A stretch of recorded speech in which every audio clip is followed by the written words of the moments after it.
On November 24th, 1971, a man entered a plane with a briefcase. Inside was a contraption that looked like a bomb. He would hijack Northwest Orient Airlines Flight 305, demanding a $200,000 ransom. After getting his money and 4 parachutes, he would make a daring jump, jumping from the 727 and into the cold northwest night, and he would never be seen again. The man who went by the alias Dan Cooper would never be caught.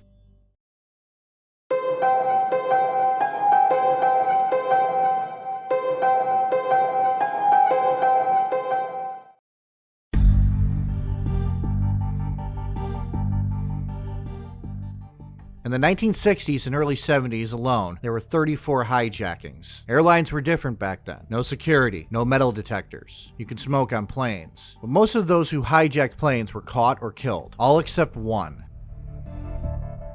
November 24th, 1971, in Portland, Oregon. An unassuming man bought a ticket under the name Dan Cooper to board Northwest Orient Airlines Flight 305, headed to Seattle, Washington. His name was most likely an alias. Back in the 1970s, airlines didn't check identifications. You could hypothetically give any name you wish and board a flight. Carrying a black briefcase and a brown paper bag, dressed in a business suit, white shirt, black clip-on tie, and overcoat, there was nothing that stood out about this man. He was assumed to be in his 40s, with black hair and brown eyes. While some shows on this subject have suggested that he looked a little different than that description, stating that he had wavy hair and his skin tone was slightly darker, like a Hispanic man or a Native American. While these are notable to mention, I'm going to stick with the most common description of him, as it is the most used. He calmly sat down in seat 18E on a flight with only 37 passengers and 6 people working on it. He ordered a bourbon and soda and he sat calmly. Shortly after takeoff, he turned to the flight attendant that was in the jump seat behind him and handed her a note. Florence Schaffner, the flight attendant, was used to passengers hitting on her, and thinking the note was nothing more than that, she placed it in her purse. But Cooper, noticing this, leaned towards her and spoke to her in a calm and quiet voice, telling her, "Miss, you better look at that note. I have a bomb." His voice was low, as to not rouse suspicion. In fact, I will say this now, none of the other passengers on board the plane even knew that they were hijacked. Schaffner opened the note and read it. Then she moved over to him and sat. He opened the briefcase to show her that he was not lying. She was able to see wires and what looked like dynamite inside the briefcase. Once he closed the briefcase, he calmly told her what he wanted. He wanted $200,000 in unmarked American bills, 4 parachutes, 2 front parachutes, and 2 back parachutes. With this request, it seemed as though he was going to take hostages with him. Schaffner went to the cockpit to relay the message. Meanwhile, Tina Mucklow, another flight attendant, sat next to Cooper and would be his liaison between negotiators and himself. She spent most of the time with him and noted his demeanor. For one, he chain smoked the entire time they were in the air. She would have to light the cigarette for him because he was holding a detonator in his hand. She also claimed that he was calm and polite, even offering to tip her, but she politely declined. He even began pointing out landmarks out the window, suggesting he knew the area well, including correctly noting that there was an Air Force base close to Seattle's airport. As they sat there, Mucklow asked Cooper if he held a grudge against the airline, which Cooper stated, "It's not because I have a grudge against your airlines, it's because I have a grudge." He asked where Mucklow was from, and she answered that she lived in Minnesota, and Cooper commented that Minnesota was a lovely country. While some will state that this means that he was not from the United States, it is important to remember that he had no discernible accent. While that could mean that he is from Canada, it could also mean that he was intentionally misdirecting Mucklow, making her assume that he was not from the United States. The 30-minute flight became a 2-hour flight as the plane circled Seattle's airport. The passengers were told that there was a mechanical delay and they would land as soon as they could. But this was actually because the FBI was trying to get the money together, along with the parachutes. The FBI was giving in to the demands of the hijacker, but only as far as to make sure the hostages were released and tensions were calmed. Their plan was to keep track of the serial numbers of the bills, and then track them later to find the man behind the hijacking. That was the majority of their plan. At 5:24 p.m., the plane landed and the exchange took place. The passengers were released and the $200,000 was handed over, as well as the 4 parachutes. Schaffner and another flight attendant also left the plane. The other flight attendant, Alice Hancock, asked Cooper if they could leave too, to which he said, "Whatever you girls would like." The only people to ever see what Dan Cooper looked like were some of the passengers and the flight attendants. He denied requests to talk to the FBI on the ground. All the windows on the planes had their shades pulled down down so the FBI couldn't see him. By 7:40 p.m., the plane departed. But Cooper had some demands for the pilots. They were to fly towards Mexico City at 100 knots, at 10,000 feet, with the landing gear down, the cabin unpressurized, and the wing flaps at 15 degrees, as well as the aft staircase being descended. He was told by the pilots that some of this was not a good idea, and he was told that it was unsafe.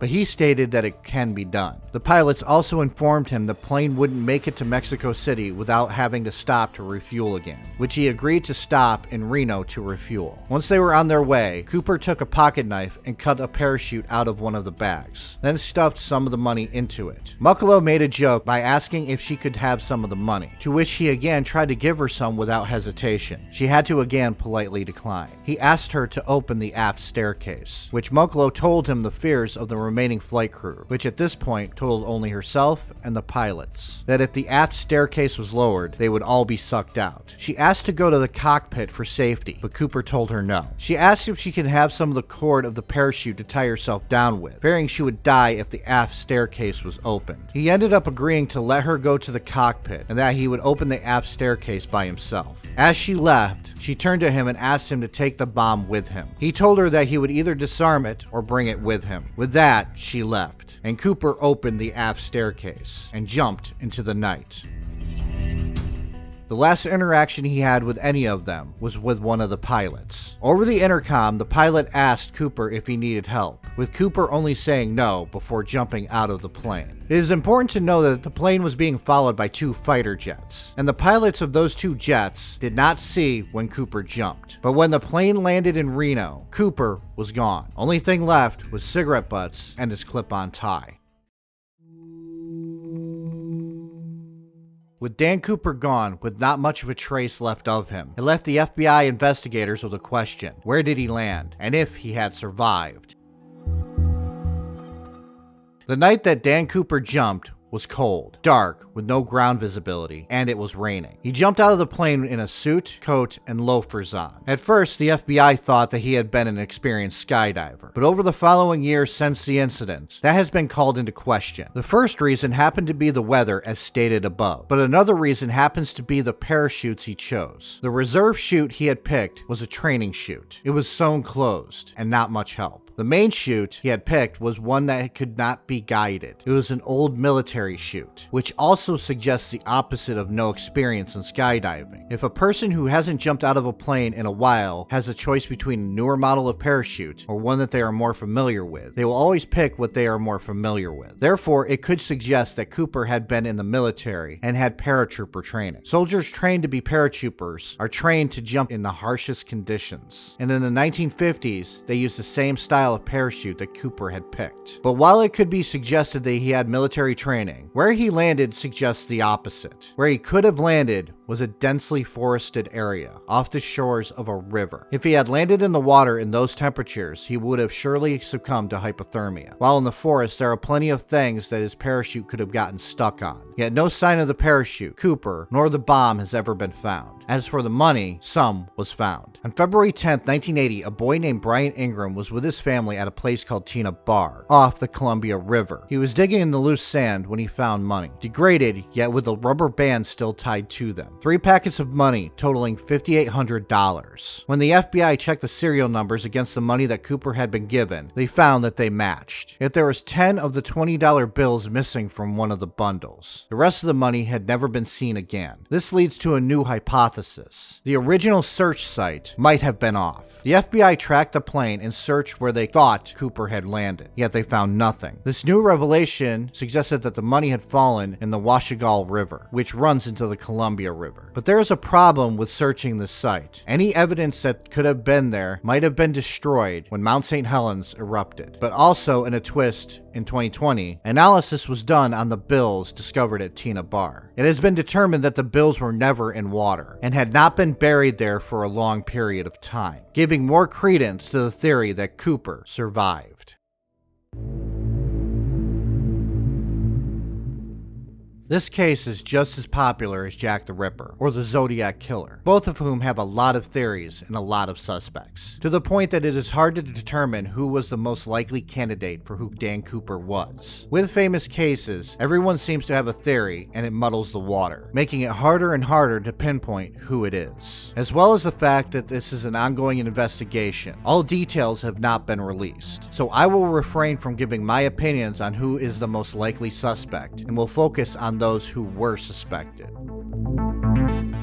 First, I will point out Chael Sonnen's theory. Chael Sonnen is an MMA fighter who believes that he had met and knows who Dan Cooper was, but he believes that Dan Cooper had passed away. In a video titled DB Cooper Died in Arizona 2 years ago, Chael claims that Cooper was a Native American man who grew up on a reservation close to where Cooper jumped from the plane, that he knew the area because he grew up there. But Chael Sonnen doesn't name the person he is talking about, nor does he state anything groundbreaking. The video is mostly him talking about how everyone has gotten it wrong, and stating that the FBI had talked to him, and he told the FBI things that the FBI knew and hadn't released to the public.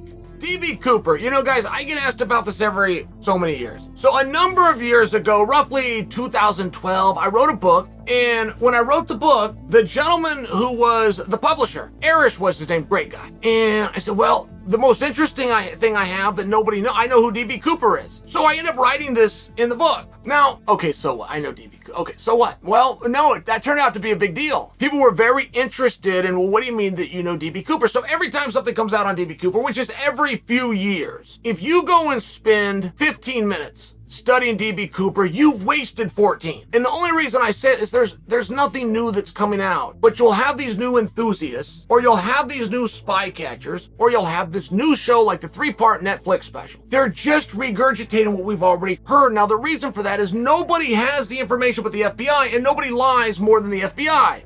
They're not going to give us any more clues. They told you enough. You either know him or you don't. They could either catch him or they couldn't, unless they came to me.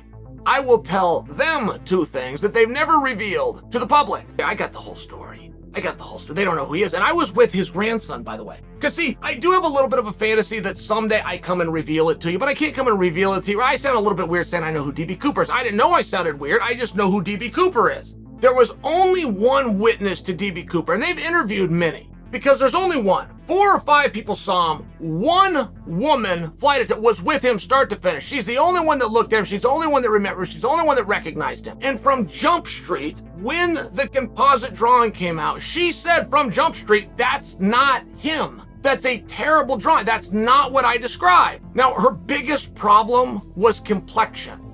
It was a Caucasian male, and she always thought, beneath the hair and the hat and the sunglasses and the fake mustache, she thought it was a Hispanic gentleman. Now, she's close. The gentleman was Indian, so she had that part wrong. But she's also the only one that had it right, and what everybody's running with on the Netflix special, and the one that's going to come out in 3 years, but it's just not true. It's just not true. And the wooded area that was jumped into, 10,000, I'm making it 10,000 acres of nothing but trees. Of government land, but that government land backs to Indian land, which is where the real DB Cooper was raised. He hunted there, he lived there every summer for 32 summers. They would spend 3 months and go into these, he knew right where he was. They said he couldn't have made it. Nobody could survive that. Nobody could make it out. Nobody knew that terrain unless it was your backyard because you happen to be Indian. It happens to back to Indian land. These things can all be confirmed. None of these things, you won't get this in the Netflix special. While some could easily believe his claims, it is important to remember he didn't give a name. He didn't provide any evidence he knew anything about the case that isn't already known. All he did for 8 minutes and 57 seconds of the video in question is talk and stall to pad out time of the video. He is also a master at hyping things and talking, as he would do so for his MMA matches. But the one thing that does contradict his statement is a little known fact that a hair was recovered, and the hair belonged to a Caucasian male. So while he could be telling the truth, unless he can come up with something to suggest that he knows the identity of Dan Cooper, I have to dismiss his claim. There is also the claim from Expedition Unknown that is worth talking about. In the show, Josh Gates shows a completely different theory that he believes is just as possible. That what happened was that Cooper lowered the stairs, but didn't jump right away. That he had waited until they were over Nevada in order to jump.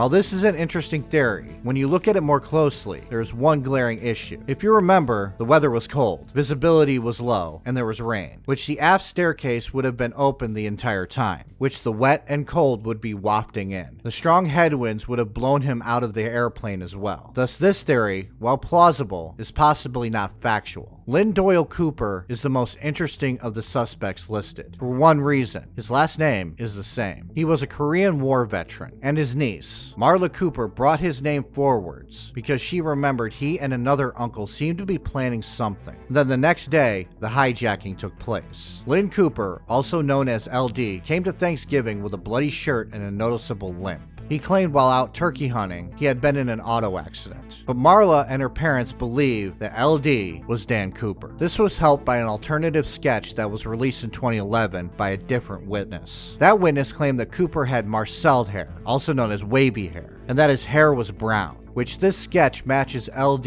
and other suspects I will get into. Added onto this theory is that LD Cooper, while deployed, became a fan of a comic book about a hero named Dan Cooper, who happened to jump out of airplanes. This comic book was not readily available in the US at the time of the hijacking, suggesting that if there was a connection to the comic book, then Cooper would happen to be a fan of the comic. In an attempt to see if LD's DNA matched the DNA found on the tie, the results showed it didn't. The reason the FBI only tested the tie is because they lost the cigarette butts, which would have been a better source of DNA. Even the hairs were lost, leaving only the tie as the only means of testing, because fingerprints also wouldn't be much help due to it being an airliner. There was a lot of people on it, and trying to single out anything that Cooper could have touched was next to impossible. Barbara Dayton is another suspect, and yes, she was a woman, but she was a man at one point. She had transitioned in 1969. She was a pilot and was in the Army during World War II. 2 years after the hijacking, she claimed that she was the one who did it, because she wanted to get back at the airline industry and the FAA for having too many restrictions and rules that stopped her from becoming a pilot. She claimed to have hidden the money in a small town outside of Portland, but she didn't match the description of Dan Cooper, and the FBI ruled her out as a suspect. John List, the man who killed his entire family, was also questioned on the hijacking, as he did fit the description that was given. I have a video on his crimes which will be linked in the description, but he denied any involvement in the hijacking, and the FBI believed him. Richard McCoy Jr. had been a soldier in Vietnam, a demolitions expert, and a Green Beret. On April 7, 1972, he would hijack a plane over Denver, Colorado, and do exactly almost everything Dan Cooper did. The differences were, he used a paperweight that looked like a grenade, and he used an unloaded handgun, and he picked up the ransom at San Francisco Airport. He jumped out of the plane over Provo, Utah, but he left behind the notes, and he was caught. But the theory goes that his first attempt was as Dan Cooper, that he had lost the money when he skydived, so he took the rest and went to Las Vegas. That this second one was a more perfected jump. Yet, he was caught, and he had left behind notes, suggesting that the first attempt was better than the second. He would be sentenced to 40 years in prison, yet he would break out of prison. Then he'd get into a gunfight with police and end up dead. One of the police officers stated, "When I shot Richard McCoy, I shot DB Cooper at the same time." There are many others, including one who claimed on his deathbed that he was DB Cooper to his wife. But to go through all of them would take a while. So I suggest that if you're interested in this case, to look into it for yourself. And if you have a suspect you think is the most likely, then please leave it in the comments. But I will give you one more suspect, Kenneth Christensen. His brother Lyle had watched a documentary on Dan Cooper and became convinced that Kenneth Christensen was Cooper. Kenneth had long since passed, and there was evidence that he could have been Cooper. On Kenneth's deathbed, he told Lyle, "There's something I need to tell you, but I can't." He was a trained paratrooper in World War II, and he worked for Northwest Orient starting in 1954. His employment was sporadic at times, and to make ends meet, sometimes he needed to dig ditches for people. He also loved bourbon. His appearance somewhat resembles the composite of Dan Cooper, but he was shorter than what Cooper was suggested to be, and he had a lighter complexion. He was also balding, yet did wear a toupee. Also, after the hijacking, Kenneth had bought a house in cash. This theory was the basis of an episode of the show Brad Meltzer's Decoded on the History Channel, where they gave a convincing argument that Kenneth Christensen was Dan Cooper. But here's what they left out. He didn't buy the house outright. He mortgaged it. A mortgage he was still paying off by the time of his passing. All of this is circumstantial. Nothing suggests that Kenneth was Cooper. It is up to you if you think that this theory is plausible. As we wrap this up, it is time to talk about the elephant in the room. If the name given to the airliner was Dan Cooper, where did DB Cooper come in? Well, that's a mystery. There are some who suggest that the name was a misprint in the press, while others suggest that there was a suspect named DB Cooper who the FBI ruled out that a reporter thought was still a suspect. Either way, the name stuck, and Dan Cooper became DB Cooper. In 2016, the case was shelved, with it still being open in case new leads come out. But there is much about this case we do not know. There is some details the FBI will not release. As of right now, it is still a mystery who Dan Cooper was, and if he survived the jump. There's a good argument to be made that he died on November 24th, 1971 when he jumped from the plane. Just as there is a good argument that he survived and disappeared back into society, never to be heard from again. But the money has never been fully recovered, and most of it is still missing to this day. What happened that night after Cooper jumped from the plane is still a mystery.